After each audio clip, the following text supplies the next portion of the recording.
All my life, I've done only this one mistake. All my life, I've done only this one mistake. The dust was on my face. I kept wiping the mirror. All my life, I've done only this one mistake. I kept wiping the mirror, whereas the dust was lying on my face. By the time you get that the dust is lying on your face, where are you? Where are you? I see you. Yashoda Hospital, Mercy Hospital, Mary Hospital, Rama Hospital, Krishna Hospital. Every lane has one hospital nowadays. If you see, it's shocking. Every hospital is overflowing, by the way. You have to be in a waiting queue. It's a situation where the bodies have to be outside. There's no place like that. Because we are so busy. What are we busy with? We are so busy running away from the source. Thinking there is somewhere else, the source somewhere else is what my life is happening somewhere else. There, my life is there. Where? Nowhere. By the time you get to that there, which you will never get to, you're gone. You're already on your deathbed. And that time probably some great, Buddhahood will happen on you. And you will say, oh God, now I got, this I should have done, like when? 200 years back. Now I want to do it, but what's happening around me now? I cannot move a single nerve or limb in my body. And what's happening? If I want help, what kind of help can you see? You're seeing someone waiting for you. Maybe your son, maybe your daughter, daughter-in-law, grandchildren, I don't know. Oh, today is Friday, please die fast, because I don't need to apply a leave. Tomorrow is a holiday, day after is a holiday, 2 leaves saved. How many days? Yeah, 10 days. No, in 10 days, 2 leaves gone, 8 days is left, 1 compensatory off I have. You have to die today. Today is the perfect day for you to die. I will save 3 leaves. Don't you dare die on a Monday. Oh God, that's the last thing you should be doing. Monday you die, 2 more leaves I have to waste on you. People are waiting for you to die on a weekend so that they can save their annual holiday. That's when you know nothing can be done. Nothing can be done. Human life is the most paradoxical life. I'm so shocked at human beings. It is shocking and stunning. And I include myself in this because I was also there in that race. Thank God, literally God, Swamiji, for really giving me the life that I have today. Really. Otherwise, it is so shocking. We are so blind. Oh God, I don't know if there's anything beyond blindness. We are that. Such ignorance, such a deep slumber. And we are running, we are waging wars, we are fighting with people, we are killing people with property, poisoning, this, that, for what? Beautifully what Shakespeare says, all life is a song, sung with full fist and fury by an idiot and a fool to signify what? Nothing. What happens to all of this? It all boils down to just that one patch of ground that is there, that's all. 6 feet. Either they dig you or they bury you. Whatever they do to you, you're there. Or they throw you to animals, which many people do when you're dead. Even then, the last remains have to go back to the earth. There's nothing. And for that nothing, you give up everything. And you keep on fighting and dying and dying and dying. And you're long before dead before you're actually dead.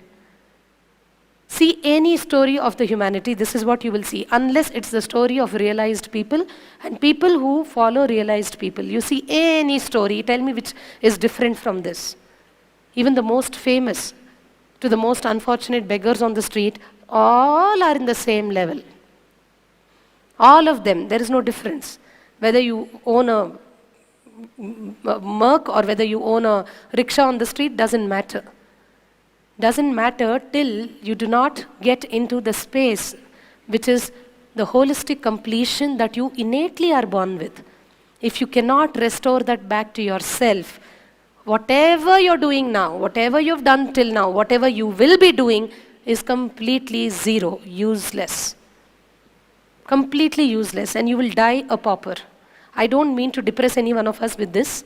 I'm only meaning to make you all get that is why it is so much important to get that completion is really, life begins with completion, what Swamiji always says.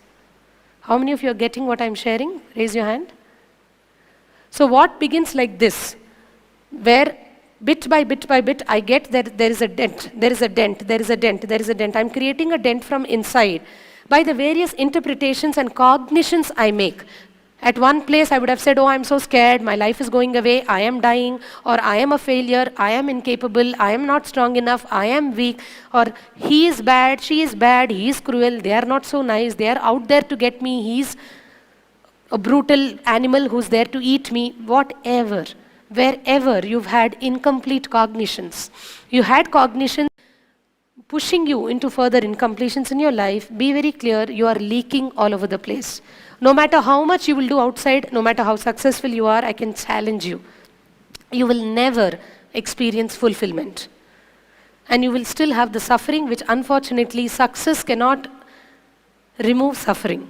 Success can bring success, but cannot remove suffering.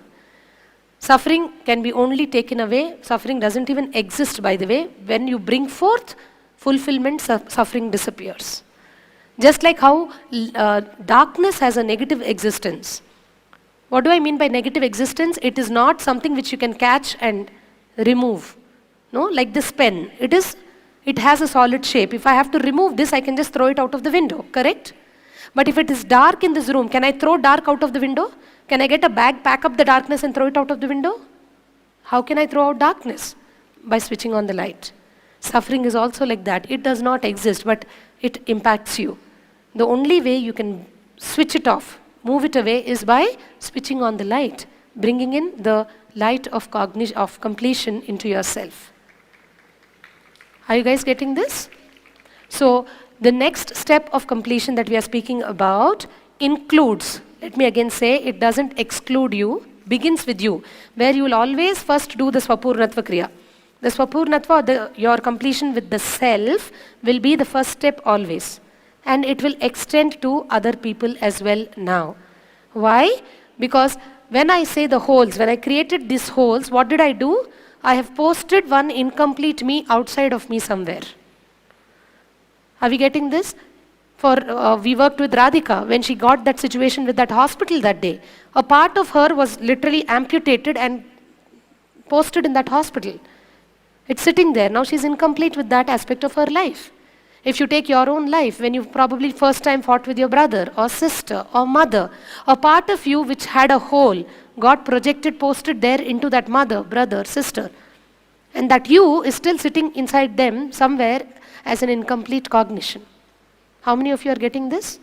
So every time there is something that's coming incomplete for me, inside me it gets created and gets posted. A part of it is put out there in life. When I say in life, I mean all in different forms, in your mother, in your father, in various other things that is there in your life. Are you getting this? So what is the solution to this? Doing the Purnatva Kriya. First it begins with Swapurnatva Kriya. What is Swapurnatva Kriya? Swa means self. Purnatva means completion. Self-completion process all of us know, correct? We've done this, no? In the program, sitting with the mirror, bringing up the situations inside the mirror, you know, the past situations which left you incomplete. And then doing what? Reliving it, and at a point where you know the cognition is hitting you, going and healing and completing with that little self that you were inside the mirror. That's pretty clear in our understanding. We have to practice it, to get that space. Along with Swapurnatva, from now onwards, you will also extend doing what we call as the Purnatva Kriya, which is the Kriya for completion. Are we getting this? So, as I was talking, as I was listening to this conversation, first time I heard it, and as I got that how we make up our own stories about different things in our life. You know, first time when somebody gives you something, shouts at you, or slaps you, or says something, you know, or looks away from you, when you first time get, oh, they don't love me, was the time where you just divided yourself in that moment into two parts. One part you put there which is incomplete, one part which is here. And both parts never have met again into a complete union again. Are we getting this? And that incompletion is impacting whom? Me. Isn't it? It is like I am an incomplete circuit, so I am impacted because of that. So what we got to do with the Purnatva Kriya is go back to each place where we may have deposited the different, it's like, you know, fine pieces you have chopped yourself. Tuck, tuck, tuck, tuck, tuck, tuck, tuck. It's shredded. Each piece is sitting somewhere. and one chunk you hold inside you. Now that piece is incomplete, you are also incomplete, both, at both levels. So first you have to, inside you itself, lot of pieces are there which are like cut, different. Through Swapurnatva, you're kind of bringing them into one unit inside. Then with Purnatva, you will slowly start restoring back that incomplete yous sitting out there and bringing them back home, making one unit again. When that is done, then we'll see what will happen. That's what is the end result of this process. Are we getting what I'm saying? So far, are you following what I'm saying? So for this, what do you need to do? You need to look at your my world and the world situations of your life, talk to people and share with them how your my world actually gave you who they are for you.